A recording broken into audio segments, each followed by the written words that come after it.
If you're a beginner mountain biker and you live in Oregon, then riding in Phil's Complex might be the first time you ever feel competent on a mountain bike. You take your hardtail on this trail and you feel like, for the first time ever, you've accomplished something. If you've never gone mountain biking, this should be the first place you ride. Go to Bend, rent a bike, any bike, as long as it's got knobby tires, and ride it here. It's the most pedaling a beginner can possibly get. It's ideally built for all the progressions for beginner to early advanced, with a heavy emphasis on the beginner to intermediate end of the spectrum of riding skill level. The Phil's Complex takes advantage of one of a trifecta of geological features that combine with awesome weather to make Bend, Oregon quite possibly the perfect outdoor sports enthusiast mecca. The trails are built on a large swath of forest growing on a very gradual slope on the east side of the Central Oregon Cascades.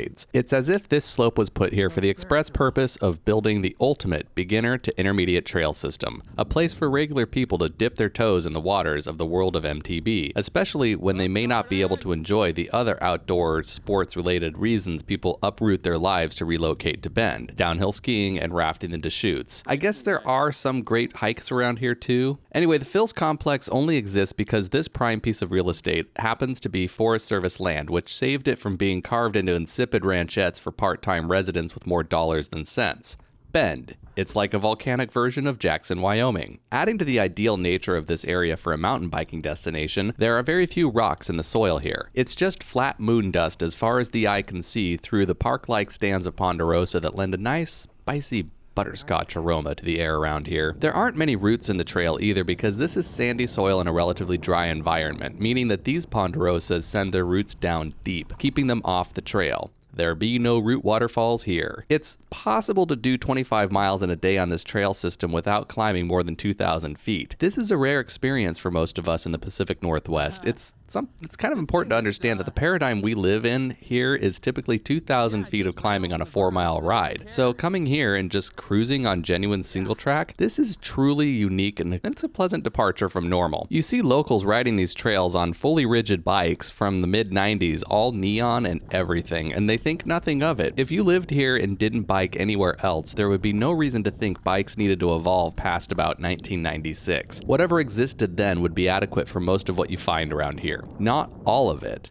I mean, there are some free ride trails and some more all-mountain focused riding, but that's not why you come to Bend. There's better all-mountain riding much closer to Portland or Seattle or any other sizable city in the Pacific Northwest. In fact, if you were an aggressive all-mountain rider, this is not where you'd want to be putting down roots because you would find yourself traveling to Hood River a lot to go ride Post Canyon. This moon dust doesn't hold aggressive features very well. The reason to come to Bend is to ride cross-country cruisers like this. Take in the brewery culture, maybe get some runs in at Bachelor if it's open, hit up Newberry Crater, and otherwise enjoy the unique Central Oregon landscape. You want all mountain riding near Central Oregon? Go to Oak Ridge. The patch of land Phil's Complex sits on seems like it was purpose-made just for putting bike trails on. It's all relatively flat and park-like, but none of the trails really lead anywhere, so for a hiker, it would be maddening, but for a mountain biker, it's heaven, because you can just cruise and cruise and cruise. It's just mile after mile of Ponderosa forest you're riding through, and it's great.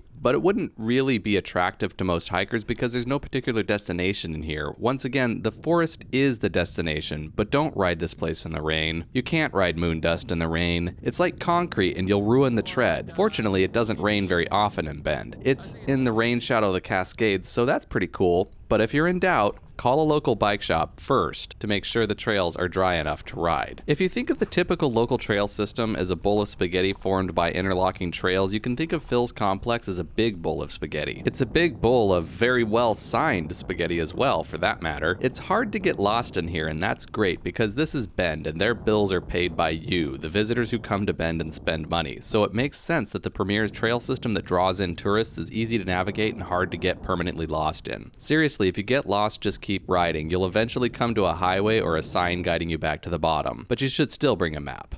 Always bring a paper map. Cool. So in general, most of the trails in the Phil's Complex are accessible to beginners with ride-arounds for most of the technical sections. I'm not going to go into too much detail here about route finding because another one of the things that distinguishes Bend from many other wannabe recreational meccas is that Bend knows what side the bread's buttered on, and a quick Google search will reveal a plethora of information far more detailed and up-to-date than anything I can include in this review.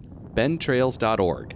check it out. For those of you who feel the need for a bit more of a technical experience, there is an option here, and I was impressed. It's called COD, and it goes around the periphery of the complex and seemingly attempts to find every single jagged lava field and routes right over it. Lava fields make for really interesting rock gardens because the rocks are actually just protrusions poking out from a much larger underground mass of eroding lava rock. So nothing moves in these rock gardens. These rocks are, well, rock solid. That doesn't make them any easier though, because they're jagged, like super sharp and jagged. If you look closely, you'll see that a lot of the taller rocks have a nice glittering patina of aluminum on them from the pedal strikes adding up over the years. Anyway, that's my only shout out to a specific trail in this complex. If you're a techie rider, you should definitely ride COD. You will not regret it. Before you go to Bend, you're going to need to go online to bendtrails.org. Read up on everything that's here and then download Trail Forks to your phone and have at it. My other favorite thing about Bend: make time for beer while you're here, because there are lots of breweries and fine restaurants. Best trip planning advice: spend 2 nights in Bend and then plan to shuttle the Mackenzie River Trail before heading into Oak Ridge to spend the night and ride ATCA the next morning. You'll be very tired and very pleased with yourself. Please don't forget to like and subscribe if you haven't already. I hope these videos are helping you find great places to ride in this awesome part of the country. Now, get out there and go ride your bike.